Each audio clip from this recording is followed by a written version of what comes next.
শ্রমিক ভট্টাচার্যের বিরুদ্ধে দলের একটা বড় অংশের নিচুতলার কর্মী সমর্থকদের ক্ষোভ বাড়ছে। শ্রমিক ভট্টাচার্য নিজে প্রথমে বলেছিলেন কাউকে দলে নেওয়া হবে না, কিন্তু তারপর দেখা যাচ্ছে তারই হাত ধরে সুখেন্দু শেখর থেকে শুরু করে এরা একে একে পরপর সবাই বিজেপি জয়েন করছে। ওনার বিরুদ্ধে একটা ক্ষোভ কিন্তু ক্রমশ বাড়ছে। দেখুন, শ্রমিক ভট্টাচার্য তো এই ব্যাপারে সমস্ত সিদ্ধান্ত নেন না। এমপিদের ব্যাপার আছে, কেন্দ্র সরকারের ব্যাপার, কেন্দ্রীয় পার্টির ব্যাপার আছে। তো তাকে যে ব্যাপারে নির্দেশ দেওয়া হয়েছে সেটা উনি পালন করেছেন। তবে এটা ঠিক যে পশ্চিমবাংলার বর্তমান যে পরিস্থিতি আছে, এখানে যে ধরনের রাজনৈতিক গতিবিধি চলছে তার একটু বিপরীত দিশাতে এটা হয়েছে, সেজন্য তাকে টার্গেট হতে হচ্ছে।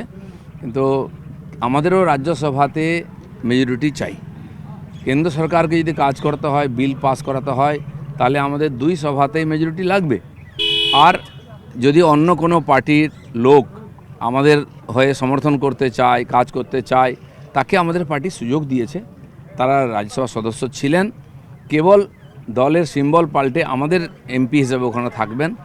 এই লোকগুলো সম্বন্ধে আমার বিশেষ জানা নেই। সুখেন্দুবাবু খুব পুরনো লোক, তার সঙ্গে আমার লোকসভায় দু একবার কথাও হয়েছে, কিন্তু তাকে কেউ বদমাশ লোক বলবে না বা এইসব কাজে ওনাদের নাম নাই। আর তিনি একমাত্র ব্যক্তি যিনি টিএমসির নীতির বিরোধিতা করেছিলেন। আমরাও করেছিলাম, উনিও করেছিলেন, তার জন্য তাকে সাসপেন্ড হতে হয়েছিল। আরজি করে তিনি হৃদয়ের কথা বলেছিলেন, তার মেরুদণ্ড আছে। তো এই ধরনের লোককে যদি পার্টি জায়গা নেয়, আর সেটা কেন্দ্রীয় পার্টির সিদ্ধান্ত, সেজন্য তাকে সব ব্যাপারে শ্রমিকদাকে টার্গেট করতে হবে এরকম কোনো মানে নেই।